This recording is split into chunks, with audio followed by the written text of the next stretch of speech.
Почитувани гледачи, ова новото издание на ТВ Ординација. Ова ТВ Ординација посветуваме на остеопорозата, на артритисот, како и на ревматскиот артритис, но најпрво започнуваме со статистиката во Македонија.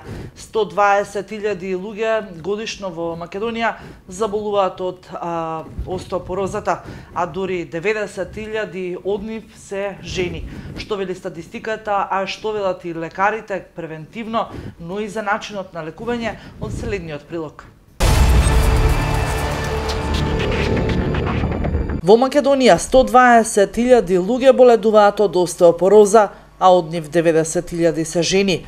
Тоа е огромна бројка, но се работи на фактот дека прво тие прават скрининг со мал ултразвучен апарат, а потоа ние ги мериме и одредуваме коскената густина. Во Македонија во моментов има околу 17 апарати за одредена на коскена дизодометрија, коскена густина, кои се непрецизни. Остеопорозата најчесто е погодува постменопаузната група на жени над 50 години, иако и мажите страдаат од заболувањето. Возраста, белата раса, менопаузата се едни од главните ризик фактори за остеопорозата, тврдат ортопедите. Лекарите од клиниката за ортопедски болести укажуваат на децидно диагностицирање на случаевите со остеопороза, а тоа се пациенти со тешки скршеници на колк, рачен зглоб, пршлени и така натаму. Сакаме да дадеме акцент на тоа дека трошоците за лекувањето на скршеница многукратно ги надминуваат трошоците за лекување на остеопорозата, каде се уште не се јавила скршеница. Економско и социјално поисплатливо е да се лекува остеопорозата навреме и да не дојде до скршеници, децитни ортопедите. Додаваат и дека долго време се мислеше дека остеопорозата значи дека тоа е составен дел на старењето и дека тука нема помош. Напротив, имаме начини, имаме лекови со кои можеме да ја коригираме состојбата на скелетот, да го зајакнеме скелетот и на тој начин да ги спречиме скршениците. Македонија може да се пофали со добра палета на лекови, кои, ако се земат редовно под надзор на лекар, добиваат добри резултати во борбата против болеста. Инаку, се очекува бројот на заболени да расте, бидејќи популацијата во светот, па и во Македонија, се повеќе старее, а просечниот животен век во 2050 година може да биде околу 80 години. Се препорачува возрастните лица да вежбаат по 30 минути, барем 3 пати неделно. Најдобрите вежби за подобрување на здравјето на коските се вежбите во кои нозете и рацете ја понесуваат целата тежина на телото и вежбите на фитнес правите со отпор. Луѓето кај кои е диагностицирана остеопорозата и луѓето кои имаат над 40 години и страдаат од висок крвен притисок, диабетис или болест на срцето, треба да се консултираат со специјалист пред да започнат да вежбаат. Тој треба да им препорача соодветни вежби, а во некои случаи потребен е и надзор од стручно лице. За дополнително да го намалите ризикот од остеопорозата, не треба да ги игнорирате и следните совети. Откажете се од пушењето. Откажувањето на цигарите треба да биде приоритет за секој што сака да ужива во долг живот и да ги избегне посетите на болница. Меѓу другото, пушењето е поврзано и со зголема ризик на појава на остеопороза. Намалете ја консумацијата на кофеин и алкохол. Луѓето кои страдаат од остеопороза треба да ја редуцираат консумацијата на кофеинот, но и на алкохолот. За да се заштитите од остеопороза, пиете алкохол и кафе само во умерени количини. Жените не треба да конзумираат повеќе од 1 чашка алкохол дневно, а никогаш не повеќе од 5 кафиња дневно. Се што е над овие граници ве изложува на висок ризик од појава на остеопороза. Продолжуваме на иста тема, остеопороза. Начин на лекување, превентива, но што е она кое што ние самите можеме да го направиме се со цел да ја одржуваме болката во стагнација покрај лековите, така и со начинот на живот. Денес многу луѓе страдаат од артритис, особено едно од најчестите дегенеративни болести на зглобовите наречена дегенеративен артритис. За оваа болест многу често ќе слушате дека е природна болест, која се јавува заради истоштеност на зглобовите. Вака да објавиме впечаток дека зглобовите ве известиле како стари джемпери и сега не се во состојба да си ја вршат својата функција, затоа што сме остареле и ни дошло времето да се имобилизираме како стари кранти.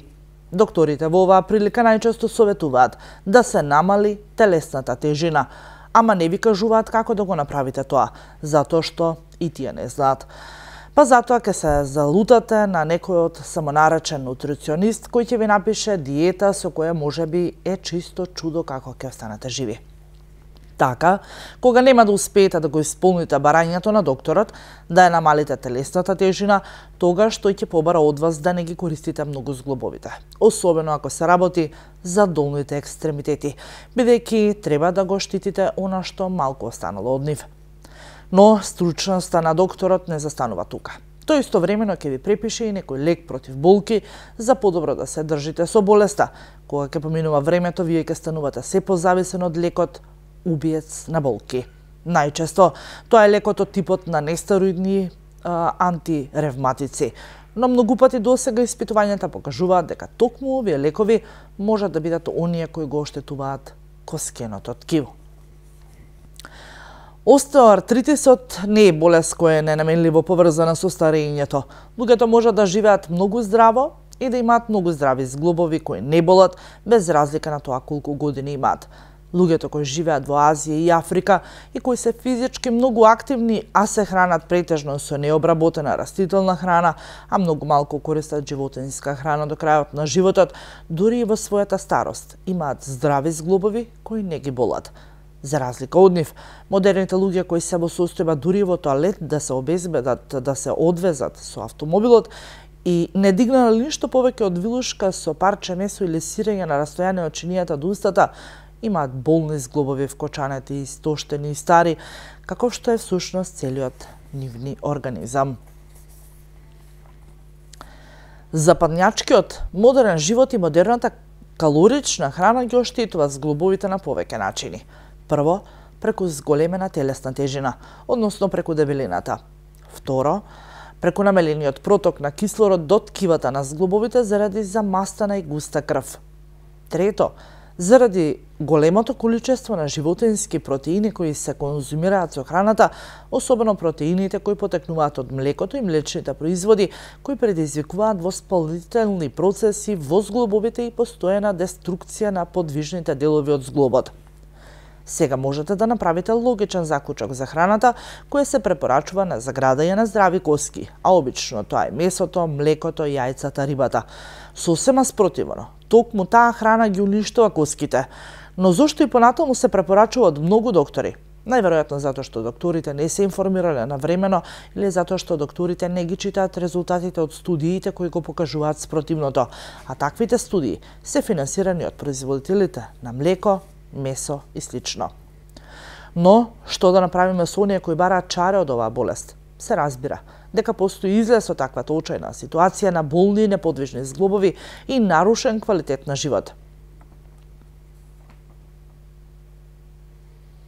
Имено, воспалението на зглобовите може да исчезне со поминување на здрава исхрана и со намалување на телесната тежина. Нискокалорична растителна исхрана комбинирана со неагресивна физичка активност дава добра шанса да се избегне оваа болест подоцна во животот, но и да му помогнеме на оној кој веќе страда од остеоартритис. Но постои уште еден природен лек за оваа болест, кој на вистина е делотворен. Имено, зглобовите се местата во телото каде се спојуваат две коски. Тие места на спојување на коските се покриени со раскавица која дозволува лесно движење и лизгање на двете зглобни површини. Таа раскавица се состои од две компоненти, од протеогликони и калоген. Протеогликоните обезбедуваат еластичност при притисокот, а калогеното обезбедува цврстина.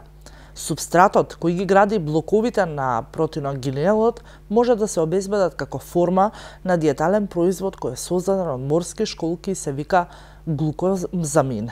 Бенефитот од глукозаминот како медицински производ е опишан во медицината пред 40 години.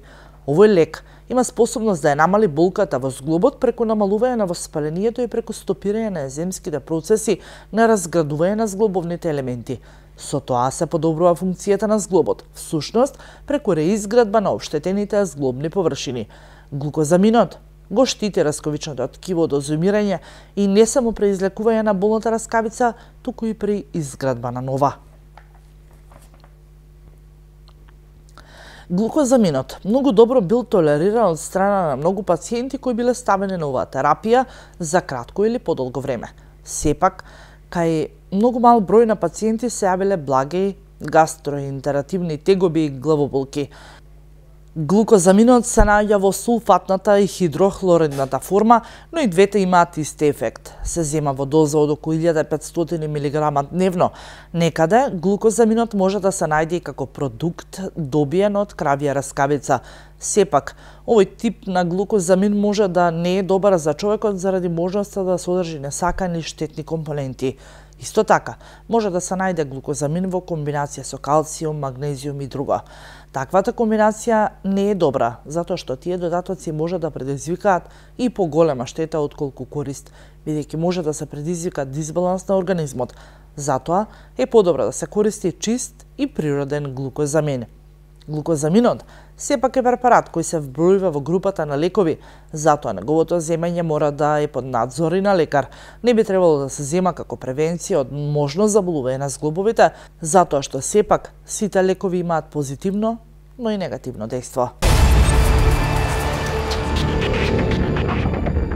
Инак, самиот крај од ова издание на ТВ Ординација издвојуваме неколку минути за реуматскиот артритис, што тој значи, која популација најчесто ја напаѓа, но и како се лекува.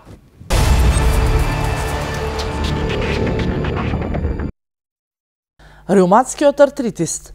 Постојаните болки и физичките ограничувања предизвикани од околу 100 форми на артритисот се секојдневие на милионите луѓе. Реуматниот артритис е една од најтешките форми која поради болките и ограничуваните движења предизвикува и деформитети на зглобовите. Понекогаш реуматскиот артритис ги прави и наједноставните движења. Отворање на тегла или прошетка невозможни. Наспроти остеоартритисот, реуматскиот артритис е воспаление на зглобовите. Точната причина за појава на реуматскиот артритис е непозната. Воспалението е предизвикано од имуниот систем на организмот кој го напаѓа ткивото кој ги обвиткува зглобовите, синовијата. Реуматскиот артритис е 2 до 3 пати почесто кај жените отколку и кај мажите и воглавно се појавува на возраст од 20 па до 50 години. Но реуматскиот артритис може да се појави и кај помлади и кај постари луѓе.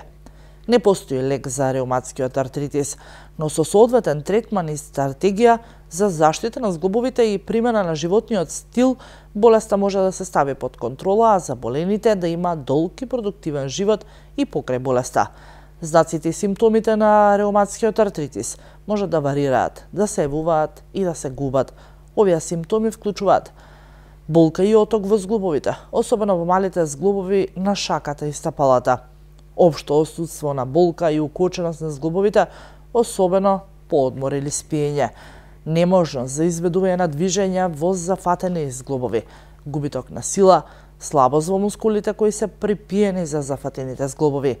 Малаксаност која може да биде многу изразена при влошување на болеста, покачена температура, деформирање и изобличување на зглобовите во тек на времето. Реуматскиот артритис е хронична систематска автоимуна болест која обично варира со периоди на влошување и периоди на стишување на болеста кога отоците, болката, малаксаноста привремено исчезнуваат. Отоците и деформитетите може да ја ограничат подвижноста на зглобовите, но сепак, дури во најтешките форми на реуматскиот артритис, подвижноста на зглобовите се задржува. Иако не постои лек за реуматскиот артритис, сепак со досегашната медицина, реуматниот артритис може да се стави под контрола. Лечењето најчесто започнува со лекови и болеста се одржува под контрола со лекови, но во некои случаи може да биде потребен и хируршки третман.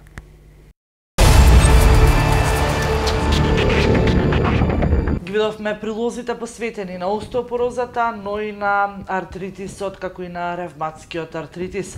Овдека завршуваме ова издание на ТБ Ординација. Останете и понатаму со нашиот канал, се гледаме наредната емисија.